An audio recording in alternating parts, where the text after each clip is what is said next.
ஒரு குட்டி பையன் ஒரு 14 இயர்ஸ் இருக்கும், உங்க கூட ஒரு இன்டர்வியூ எடுக்கணும், நான் என்னோட சேனலில் போடணும் அப்படின்னா ஓகே டன். அந்த பையன் கேட்ட கொஸ்டின்ஸ் எல்லாமே வந்து எனக்கு ரொம்ப சர்ப்ரைஸாக இருந்துச்சு. 14 இயர்ஸில் இவ்வளோ விஷயம் கேட்க முடியுமா அப்படின்னு. இப்போ என் மைண்டில் வந்தது என்னென்னா, ஏஜ் டசன்ட் மேட்டர். இந்த ஜென்ரேஷனில் இருக்கிற ஸ்டூடெண்ட்ஸ் வந்து ரொம்ப அவேராக இருக்காங்க.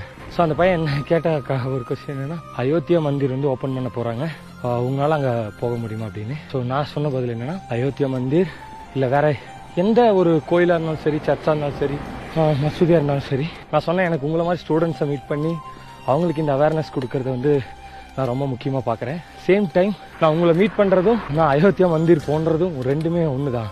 நான் உங்களை மீட் பண்ணாலே போதும், அது கடவுளுக்கு கண்டிப்பாக நான் மீட் பண்ண மாதிரி தான் அப்படின்னு சொல்லி நான் சொன்னேன். அப்போது சமஸ்த் இருந்தவர் அதை கவனிச்சுட்டு பாருன்னு எனக்கு தெரியல. அது முடிஞ்சதுக்கப்புறம் அவர் வந்து ஹக் பண்ணிட்டு என்ன விஷயம் சொன்னீங்க நீங்கள் அப்படின்னு சொல்லி கேட்டார்.